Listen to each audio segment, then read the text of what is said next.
Je vous salue tous au nom du Seigneur Jésus.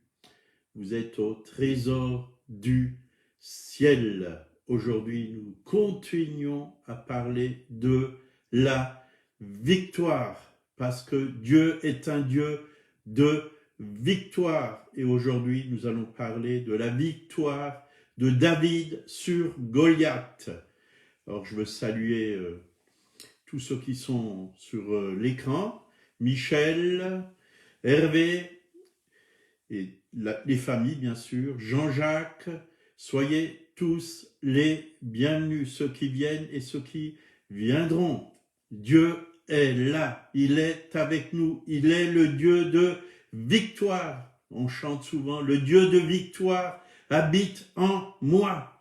Est-ce qu'il habite en toi? Est-ce que tu crois que ce Dieu qui est le Dieu de victoire, au travers de toi, peut remporter des victoires encore en ce jour? Moi, je le crois. Alléluia.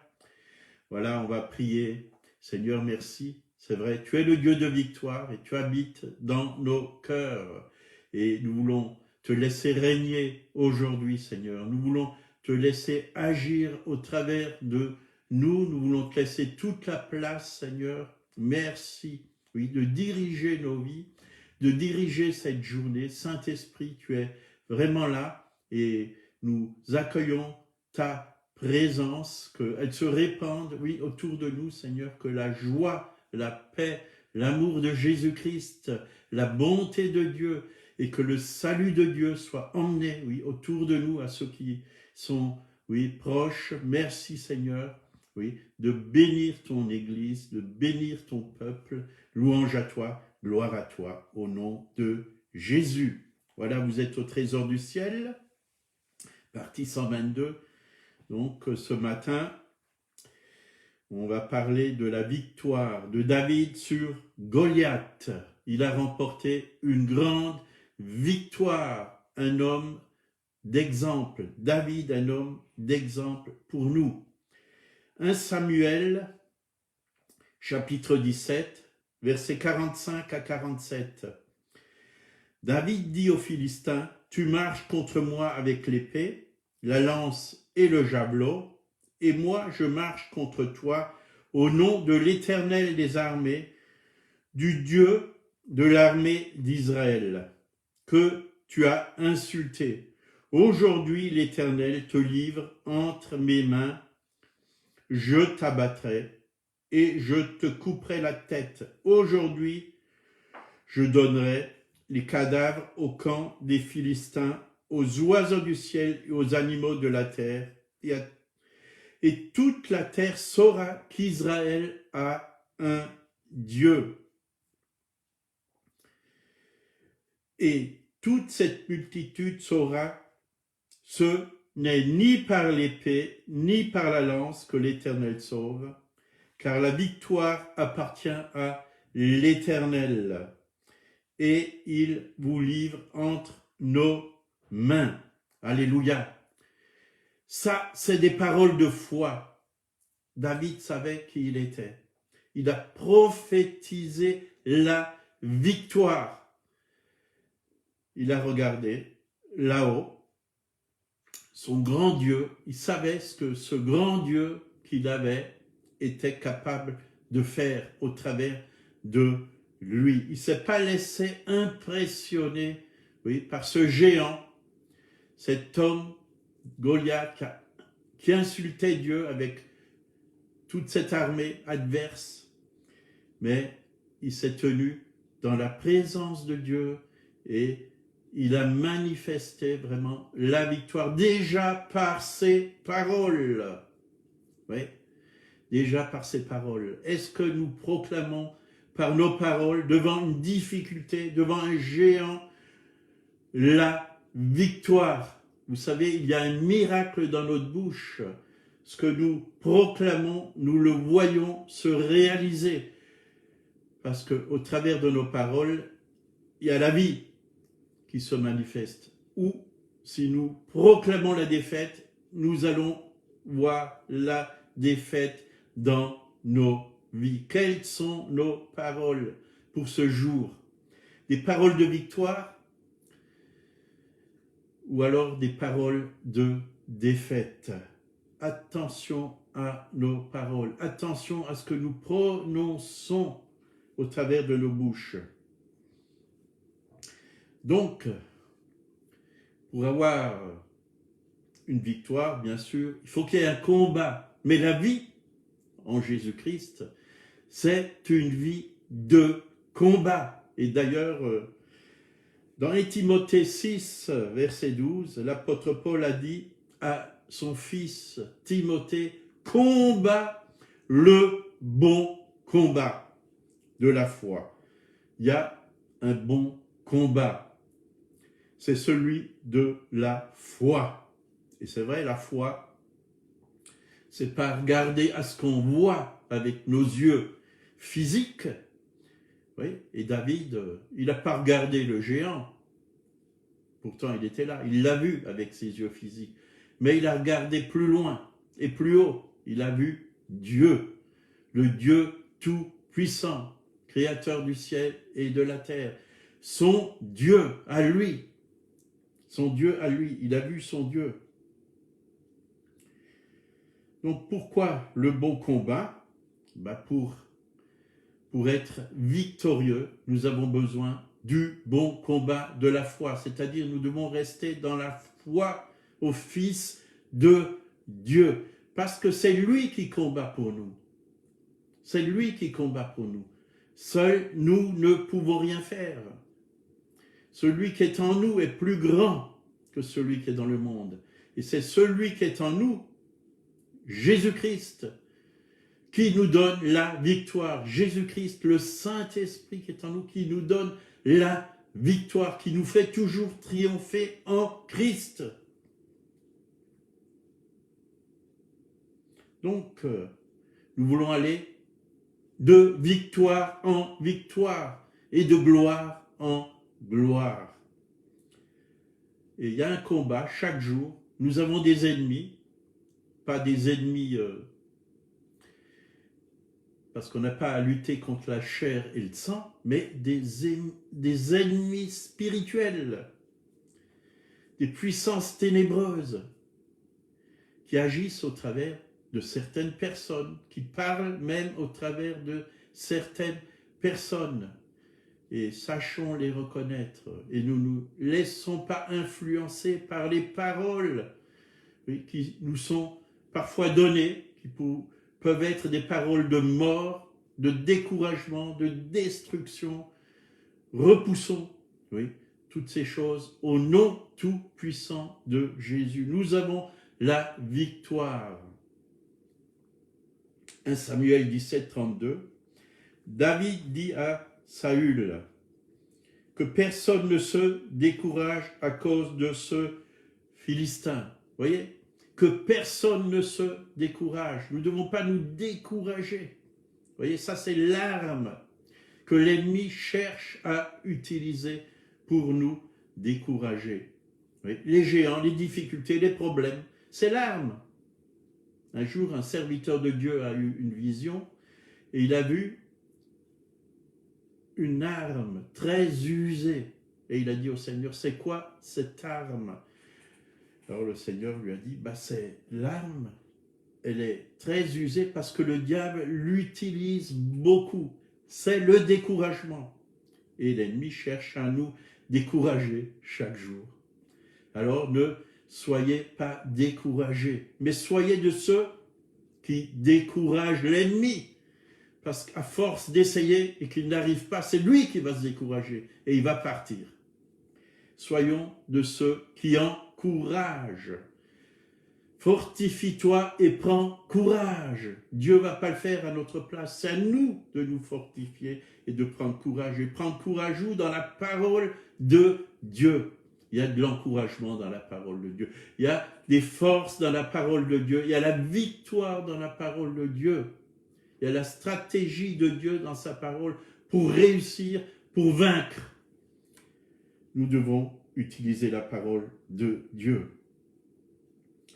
Que personne ne se décourage à cause de ce Philistin. Ton serviteur ira se battre avec lui.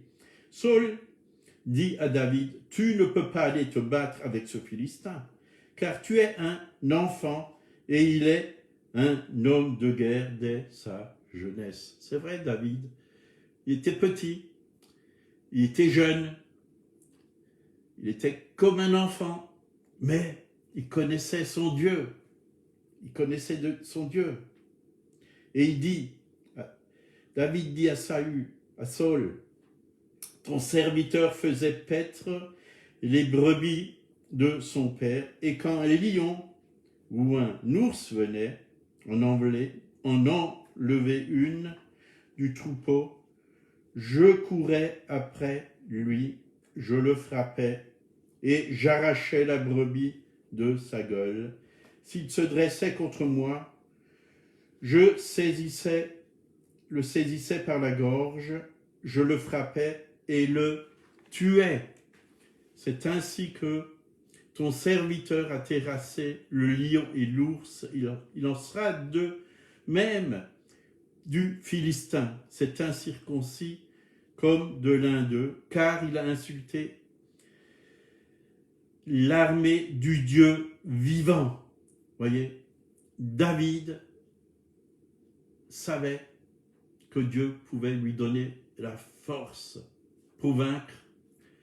Le lion et l'ours, il n'avait pas peur de s'attaquer au lion et à l'ours et d'enlever la brebis, de la gueule du lion et de l'ours. Et il a vaincu, il a tué le lion, il a tué l'ours. Et quand il a vu ce grand Philistin, il savait qui était son Dieu.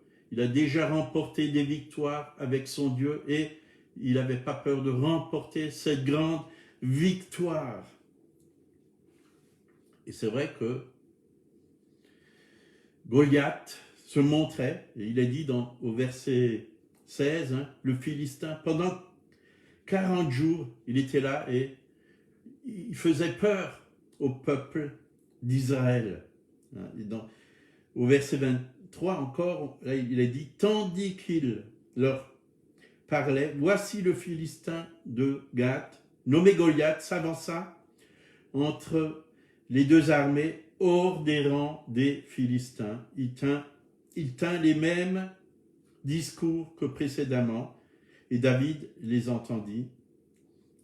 À la vue de cet homme, tous ceux d'Israël s'enfuirent devant lui et furent saisis d'une grande crainte. Voyez, ils avaient tous peur. Pourtant, David n'avait pas peur.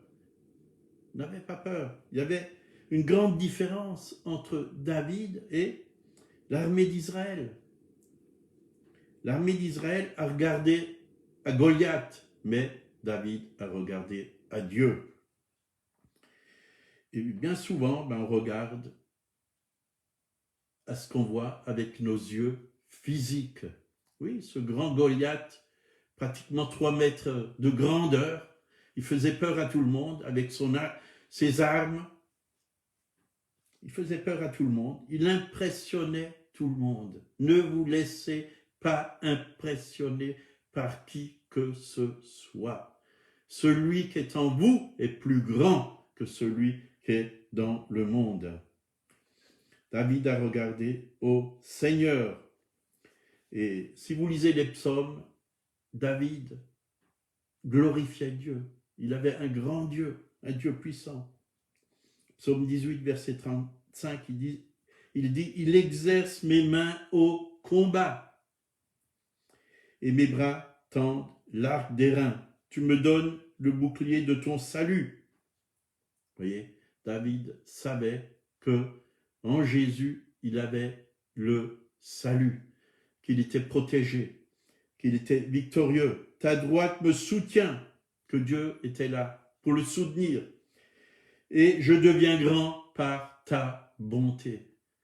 Vous voyez, David ne se laissait pas impressionner, il ne se laissait pas ridiculiser, même si Goliath le ridiculisait parce qu'il était petit, et même Saül, qui lui a dit « tu n'es qu'un enfant », il ne se laissait pas impressionner par les hommes, il connaissait son Dieu. L'important, ce n'était pas ce que les hommes disaient.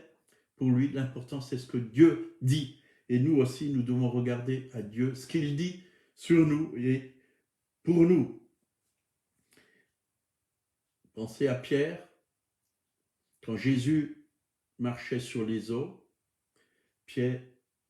Jésus a dit à Pierre, viens. Et Pierre a marché sur les eaux. Ça a marché. Ça marchait. Et quand il a vu le vent et la tempête, il a regardé avec ses yeux physiques les circonstances et il a coulé. Mais c'est exactement pareil.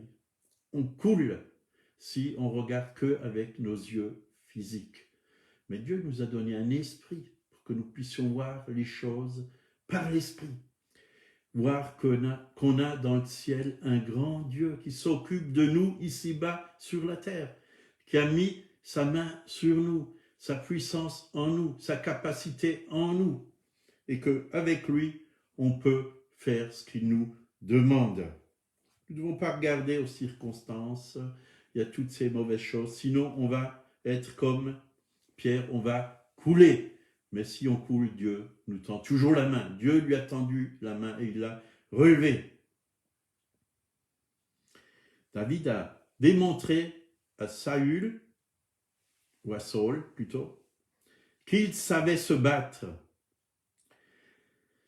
C'est pas parce qu'il était jeune qu'il n'arrivait pas à combattre Goliath. Il avait déjà combattu donc le lion, l'ours, il avait de l'expérience. Il avait de l'expérience. Et au verset 38, il nous a dit, Saül fit mettre ses vêtements à David. Il plaça sur sa tête un casque d'airain et le revêtut d'une cuirasse. David ceignit l'épée de Saül par-dessus ses habits et voulut marcher, car il n'avait pas encore essayé.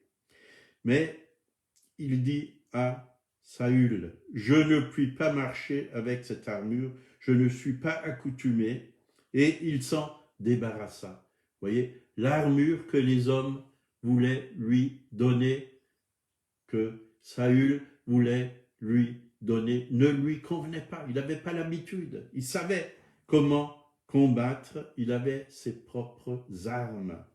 Et au verset 40, il nous a dit, il prit en main son bâton, choisit dans le torrent 5 pierres polies et les mit dans sa gibecière de berger et dans sa poche.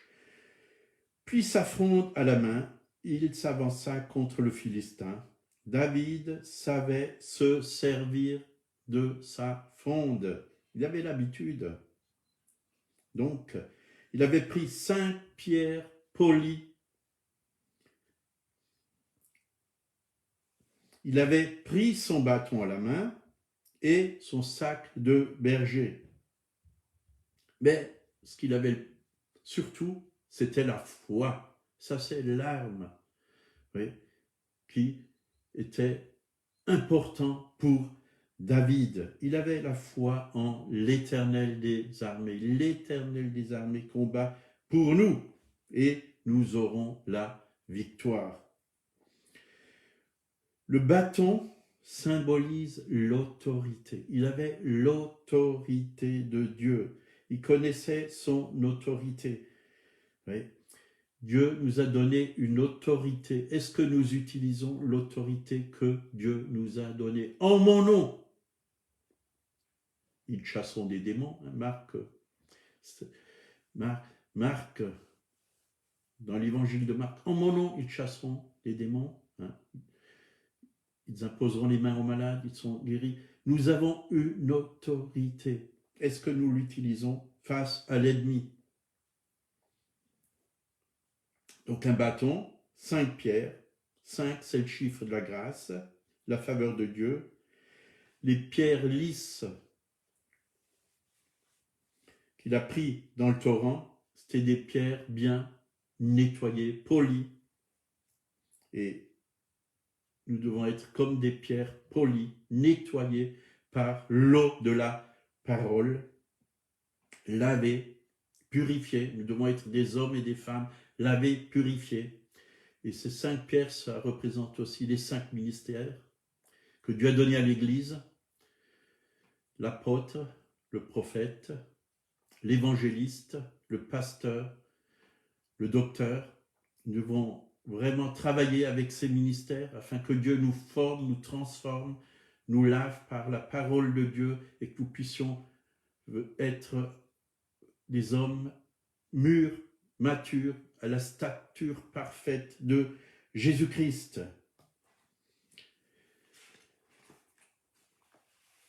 Donc, une seule de ces pierres, ça suffit pour tuer Goliath. Un seul coup, vous voyez, un seul coup. Alléluia. Il avait aussi son sac de berger où il a mis les pierres. D'habitude, il mettait sa nourriture, son pain. Nous aussi, nous devons mettre dans nos vies la nourriture spirituelle, la parole de Dieu qui est le pain de vie, pour avoir des forces, pour vaincre, Dieu est notre nourriture pour chaque jour. Et ça, c'est aussi une arme pour combattre l'ennemi. La force nous vient de Dieu, la force nous vient de sa parole.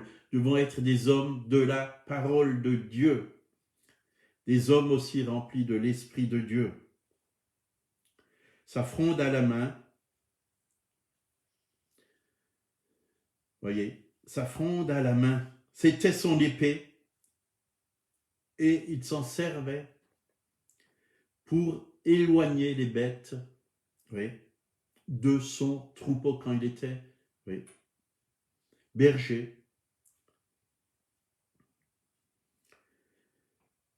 Et sa foi, elle est restée intacte, oui, malgré tous les obstacles qui se sont dressés devant lui. Il est parti au combat, déjà en vainqueur. Et là, nous voyons, dans sa déclaration, il a dit « En ce jour, l'Éternel te livrera en ma main. » L'Éternel te livrera. Voyez, il a proclamé la victoire. « Je te frapperai, j'ôterai la tête de dessus de toi, et je te donnerai en ce jour les cadavres des Philistins aux oiseaux. Toute la terre saura qu'il y a un Dieu en Israël. » Voyez, il y a un Dieu en Israël. Tout le monde doit savoir que Dieu est avec nous. Nous qui sommes son épouse, nous qui sommes ses enfants. Tout le monde doit le savoir. Est-ce que vous l'avez fait savoir autour de vous que vous avez un sauveur, un Seigneur, un roi, quelqu'un de grand, de puissant, de bon, qui sauve encore aujourd'hui? Donc toute la congrégation saura que c'est ni par l'épée, ni par la lance, mais au nom de l'Éternel. Au nom de l'Éternel que la victoire est remportée. Pas par nos propres forces, mais par sa puissance, par le Saint-Esprit. On va finir par versets 48 à 52. Aussitôt que le Philistin se mit en mouvement pour marcher au-devant de David, David courut sur le champ de bataille à la rencontre du Philistin. Il mit la main dans sa gibecière, il prit une pierre et la lança avec sa fronde. Il frappa le Philistin au front et la pierre s'enfonça dans le front du Philistin, qui tomba le visage contre terre. Ainsi, avec une fronde et une pierre, David fut plus fort que le Philistin. Il le terrassa et lui ôta la vie. Sans avoir d'épée à la main, il courut, s'arrêta près du Philistin, se saisit de son épée, qu'il tira du fourreau, le tua et lui coupa la tête. Tout ce que David avait dit, c'est accompli, parole par parole. David a prophétisé la victoire. Est-ce que nous prophétisons la victoire face aux difficultés, face aux circonstances? Est-ce que nous, quand nous prions, nous proclamons que tout ce que nous avons demandé au Seigneur, c'est fait, c'est accompli, que Dieu a entendu, parce que la prière du juste a une grande efficace. Devant les géants, et il y en a, pas seulement des géants qui sont autour de nous, à l'extérieur, qui viennent, mais à l'intérieur de nous, il y a aussi parfois des géants que nous devons vaincre avant de vouloir vaincre les géants qui sont tout autour de nous. Il faut vaincre les géants qui sont en nous. La crainte, ça peut être un géant dans ta vie. Oui. La peur, le doute, l'incrédulité peut être un géant à l'intérieur de toi. Oui. La peur de manquer quoi que ce soit, ça peut être un géant devant toi. La peur de l'avenir. La dépression peut être un géant à l'intérieur de toi. La maladie peut être un géant à l'intérieur de toi. Mais Jésus, à la croix, il a tout accompli. Il a porté, il a vaincu tous nos ennemis. D'ailleurs, la Bible dit qu'il a dépouillé les dominations et les autorités, il les a livrées publiquement en spectacle en triomphant d'elles par la croix, c'est-à-dire qu'il a désarmé l'ennemi, il lui a enlevé ses vêtements, sa puissance, et il l'a vaincu et il nous a rendus vainqueurs, parce qu'en lui, nous sommes plus que vainqueurs.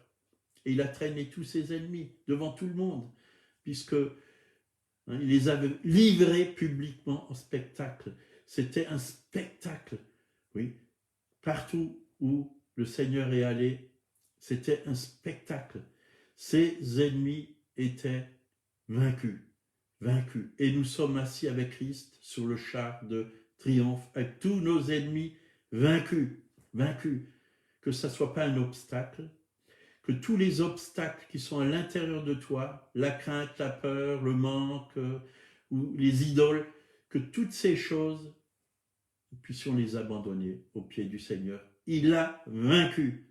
La maladie, il est vainqueur. Il a porté nos péchés et nos maladies. Dans ses meurtrissures, nous sommes guéris. Nous avons la victoire.